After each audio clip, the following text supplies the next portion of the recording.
우리는 구약과 신약을 오해하는 말을 자주 듣습니다. 이런 말들이죠. 구약은 율법의 하나님을 보여주고 신약은 은혜의 하나님을 보여줍니다. 구약의 하나님은 율법적이고 신약의 하나님은 사랑이야 라는 이런 말을 듣게 되죠. 이런 구분은 유대인의 종교, 유대교는 두려움의 종교이고 기독교는 사랑의 종교야 라는 이런 대조의 말로도 또한 이어집니다.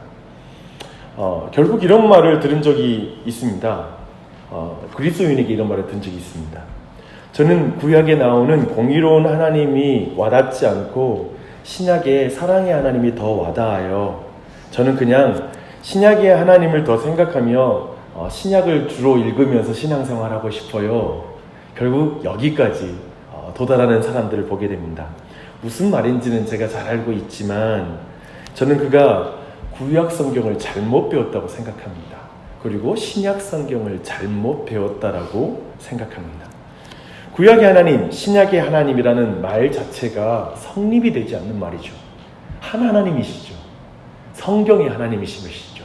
영원한 하나님이시죠. 그분은 동일한 진리의 하나님이시고 사랑의 하나님이시죠. 공의로운 하나님이시며 은혜의 하나님이시죠. 그렇게 이해해야 될 것입니다.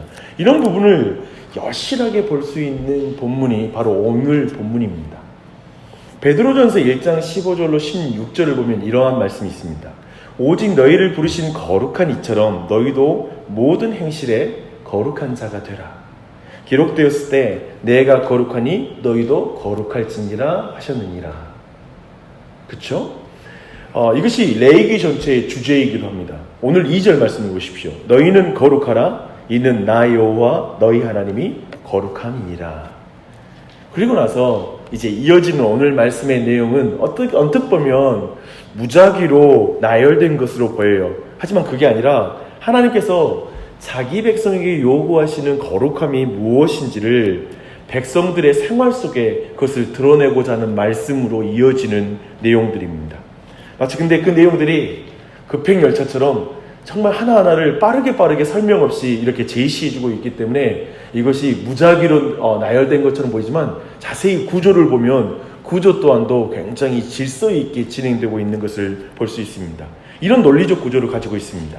3절부터 10절에서는 거룩하게 되는 길은 계명을 지키는 것이다. 계명을 지키는 것이 바로 거룩하게 되는 길이다 라고 이렇게 말하고 있고요. 하나님의 계명이 어떻게 요약되는지 그 뒤에 볼 수 있죠. 하나님의 계명은 어떻게 요약되죠? 하나님을 사랑하고 이웃을 사랑하는 것이 바로 하나님의 계명이잖아요. 그래서 구약과 신약 모두에서 요구되는 내용은 전혀 다른 게 없습니다. 옛 계명과 새 계명의 실질적인 내용은 하나님 사랑과 이웃 사랑에 대한 계명이거든요. 그래서 하나님이 거룩하니 그 백성도 거룩하라. 그 백성이 이방인과 구별될 수 있는 것은 율법을 지킴으로 가능하다. 곧 하나님을 사랑하고 이웃을 사랑하는 것을 통하여 바로 그 백성은 거룩한 삶을 사는 것이다. 이러한 내용으로 요약될 수 있을 것입니다. 특별히 주목할 것이 있습니다. 본문은 거룩함과 사랑이 어떻게 연결되는지 우리에게 잘 보여주고 있습니다. 오늘날을 사는 많은 사람들이 오해하는 게 이 지점이에요. 거룩함하고 사랑을 연결시킬 수 있는 그런 기반이 없는 거예요. 율법과 사랑을 연결시키지 못해요. 왜냐하면 율법은 책임이고 늘 율법은 부담이거든요. 근데 사랑은 우리에게는 너무 달콤하고 자유를 주는 느낌이 있는데 이 두 가지를 연결시키는 그 연결이 오늘날 그리스도인이 없기 때문에 사실은 예수님 만나서 나는 사랑의 하나님을 믿어 하고 나서부터 말씀을 지키지를 못해요. 말씀 지키는 거와 사랑이 연결이 안 되는 거예요. 왜냐하면 말씀 지키는 것은 벌써 벌 받는 것 같고 못 지키면 혼난다는 생각이 드니까 아니 율법을 지켜 우리가 구원받는 거 아닌데 사랑으로 구원받는데 이러면서 순식간에 은혜를 받아서 은혜에 합당한 삶으로 연결되는 부분이 크게 어떤 혼란이 있다는 걸 주목할 필요가 있습니다. 그런 맥락에서 다시 한번 보십시다. 먼저 3절부터 10절은 십계명을 대표하는 몇 가지 종교적 의무를 말함으로써 언약에 대한 충성됨을 강조하고 있습니다. 십계명에 세 가지가 나오는데요. 3절에서 부모를 경외함, 제5계명이죠. 그리고 안식일을 지킴, 제4계명을 말하고 있습니다. 그리고 10계명의 첫 2계명인 우상 숭배에 대한 금지가 4절에 이어집니다. 급행열차 같죠, 그렇죠? 근데 이 세 가지는 굉장히 중요해요. 만일 하나님의 백성들이 하나님께 충성을 바치지 않고 가정에서 책임을 감당치 않으며 언약의 증거인 안식일을 지키지 않는다면 더 이상 다른 율법 조항들은 의미가 없는 거예요. 이 세 계명은 특별히 우리에게 제시되고 있는 이유를 우리가 주목해야 됩니다. 그 아래에서부터는 급행열차처럼 수없이 많은 윤리들을 말하거든요. 그래서 놓치지 말아야 돼요. 이 처음에 이 계명을 언급한 것을 주목할 필요가 있습니다. 쉽게 말해서 이 세 계명을 빼고 나머지를 행하면 우리 모두가 도덕적인 윤리 군자는 될지언정 하나님의 백성이란 거룩한 백성이라고 말할 수는 없는 것입니다. 그리고 이 세 계명의 순서를 잘 연결하면 아주 독특한 하나의 메시지가 만들어집니다. 참으로 육신의 부모를 경외하는 삶은 참된 하나님을 경외하는 삶에서 나옵니다. 라는 이 연결이 이 구조 안에 있는 거예요. 그러면 우리가 이해가 되죠? 참으로 우리가 부모를 경외할 때 그저 내 부모님이 나를 낳아주셨으니까 라는 차원이 아니라 하나님을 경외하고 하나님 아버지를 믿는다면 부모를 경외하는 게 마땅한 거야 라는 그 차원으로 내용이 이어지는 것입니다. 그리고 나서 이제 5절 이하로는 화목제사가 갑자기 등장합니다. 이유는 화목제가 모든 제사의 절정이기 때문에 그렇습니다. 생각해 보십시오. 화목제사는 하나님과 화목하게 된다는 것을 의미해요. 그래서 자신이 그로 말미암아 하나님의 축복을 누리는 삶이 된 것이죠. 이 모든 은혜에 대한 감사함이 표현된 게 바로 화목제사입니다. 그렇다면 하나님과 참으로 화목함을 누리는 것은 어떻게 증명될 수 있을까요? 진짜 화목제사를 지내서 하나님하고 화평하게 됐다는 걸 어떻게 증명해요? 그것은 믿음과 순종의 삶으로 드러난다는 것이에요. 믿음과 순종으로 드러나지 않는다면 이 모든 제사가, 이 모든 예배가 잘못되었다는 것을 드러낸다는 것을 말하고 있는 것입니다.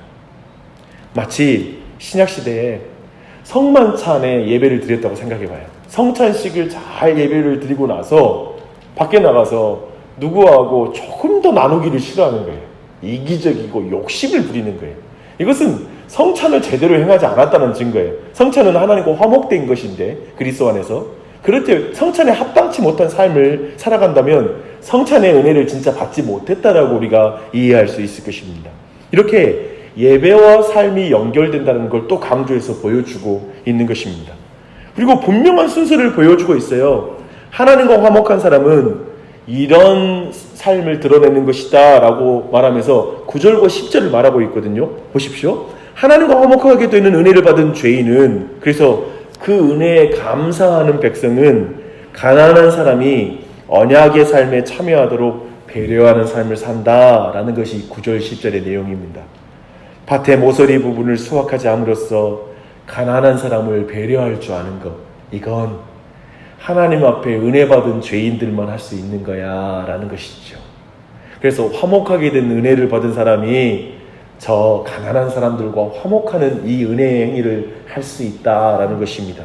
이 모서리 부분을 얼마만큼 남길 것인지에 대해서는 주인의 너그러운 마음에 달려있다고 그것을 11조로 정하지 않아요. 뭐 10분의 1을 남겨라 이런 말이 없어요. 은혜 받은 은혜의 크기만큼 남기는 거예요. 이해되시죠? 이게 우리가 지금 은혜와 돈이라는 책에 나오는 핵심 개념이에요. 은혜 받은 만큼 나눌 수 있다는 걸 말하는 거예요. 드릴 수 있다는 거. 화목제를 감사함으로 드리는 사람이 가난한 형제를 돌보지 않는다면 그 제사는 무의미한 제사일 것입니다. 어떤가요?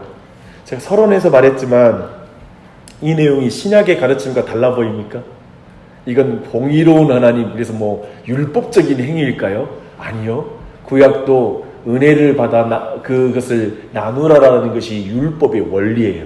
율법을 지키는 원리는 전혀 구약과 신약에 변치 않는 원리입니다. 오늘은 시간상 다르지 않지만 이제 11절로 18절 두 번째 부분은 다른 이스라엘 동족에 대한 규정으로 이어진 내용이에요. 언약 백성들 안에 공동체 안에서 어떻게 살아야 된다는 규정이 이어지고 있습니다. 여기에는 이웃, 형제, 백성, 동포, 친구, 사람 등의 다양한 용어가 사용되어서 서로 어떻게 대해야 될지를 말하고 있습니다. 언약 백성으로 교회 안에서 서로를 향해서 어떻게 살아야 될지가 이어지는 말씀입니다. 그리고 나서 19절로 31절 내용은 이제 이교도와 관련해서 어떻게 살아야 될지, 그들과 어떻게 구별돼야 될지를 나누는 것이 그 내용입니다. 하나님께서 만드신 합당한 차이점을 인식하고 이교도들의 관행과 구별되게 행동해라 라는 것이죠. 세상 사람들 다 그렇게 살아도 그것이 그리스도인들의 삶의 기준이 아니다. 그리스도인들은 하나님이 만들어주신 규정대로 살아 그 세상 사람들과 다른 거룩한 삶을 살아야 된다라는 것을 언급해 주는 것이 이어지는 내용이 되겠습니다. 마지막으로 32절부터 37절에서는 이 모든 내용을 정리하고 있습니다. 우리가 앞에서 살펴본 것처럼 하나님을 경외하는 사람은 모든 사람을 향해 친절과 또한 선한 의도가 드러나도록 함으로써 하나님의 거룩하심을 드러내야 한다는 것을 마지막으로 다시 한번 요약해 주고 있습니다. 여기는 특별히 두 언약의 대상이 나타나요. 노인과 그들 중에 거하는 외국인들, 그 연약한 대상이 여기에 등장합니다. 특별히 약자이죠. 노인을 공경하고 외국인을 사랑으로 동족과 차별 없이 대해야 된다라고 말하고 있습니다. 마지막으로 언약 백성은 공정하게 사업을 해야 된다라는 것까지 말하고 있어요. 그런데요, 마지막으로 36절은 다시 한번 중요한 원리를 우리에게 말해주고 있어요. 한번 보실 필요가 있습니다. 36절 그 아래절, 공평한 저울과 공평한 주와 공평한 에바와 공평한 흰을 사용하라. 나는 너희를 인도하여 애굽 땅에서 나오게 한 너희 하나님 여호와이니라. 너희는 내 모든 규례와 내 모든 법도를 지켜 행하라. 나는 여호와이니라. 애굽에서 건진 내 백성, 애굽 나라에서 건져 가나안에 이제 세운 하나님의 나라가, 이스라엘 그 백성들은 그들을 외국인이라고 차별했던 애굽과 다른 나라가 돼야 된다라는 것이죠. 내가 애굽에서 불러서 가나안에 하나님 나라 세운 이유는 가나안 땅에 애굽 나라를 다시 세우기 위해서 세운 것이 아니다라는 것이죠. 이 나라는 다른 나라다. 차별하는 나라, 차별 없는 세상은 오직 이렇게 차별 없는 복음을 경험한 내 백성을 통해 그 일이 이루어진다라는 걸 우리에게 알려주고 있습니다. 하나님의 언약 백성은 하나님의 거룩하신 성품을 반영하고 살아야 됩니다. 그들의 일상적인 삶의 모든 영역에서 자연스럽게 그러해야 할 것입니다. 그것은 하나님을 경외하고, 경외라는 것은 하나님을 사랑하고 이웃을 사랑함으로 가능한 것인 줄 믿습니다. 이것이 하나님의 거룩하심을 반영하는 삶이죠.